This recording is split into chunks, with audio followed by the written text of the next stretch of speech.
قرآن کے 4 حصے ہیں۔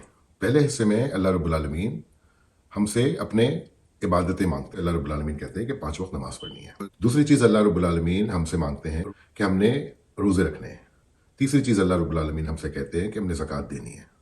چوتھی چیز اللہ رب العالمین ہم سے کہتے ہیں کہ ہم نے حج کرنا ہے، ہم نے قربانی کرنی ہے۔ تو یہ تو مین چیزیں ہیں جس کے اوپر ہمارا ٹیسٹ ہے۔ پھر دوسرے حصے میں اللہ رب العالمین ہمیں کہتے ہیں کہ ہم نے اپنے حقوق العباد کا خیال رکھنا ہے۔ حقوق العباد میں اللہ رب العالمین کہتے ہیں کہ سب سے پہلے جو تم سے سب سے زیادہ قریب ہے اس کا خیال کرنا ہے، اور اس کے بعد جتنوں کا خیال رکھ سکتے ہو اتنوں کا خیال رکھنا ہے۔ تیسری چیز میں اللہ رب العالمین قرآن کا جو تیسرا حصہ ہے وہ یہ ہے کہ اللہ رب العالمین ہم سے فرماتے ہیں کہ اللہ رب العالمین کے احکامات کی نافرمانی نہیں کرنی، جس میں یہ حلال اور حرام اور جو بھی خاندان کے طریقے، رہنے کے طریقے جو اللہ رب العالمین نے بتائے ہیں، اور جو اللہ رب العالمین نے وراثتوں کے بارے میں بتایا ہے، جو اللہ رب العالمین نے کسی کو قرض دینے کے بارے میں بتایا ہے، جو اللہ رب العالمین نے سود کے بارے میں بتایا ہے، یہ وہ لاز ہیں، اور وہ سمپل لاز ہیں، سمپلی ڈیفائنڈ ہیں قرآن کے اندر۔ اور چوتھی چیز ہے مشابہات۔ مشابہات وہ کنورزیشن ہے کہ جس میں سے ہمارا تعلق کچھ نہیں ہے، وہ انفارمیشن ہے جو کہ اللہ کی اپنے محبوب نبی کے ساتھ ہے۔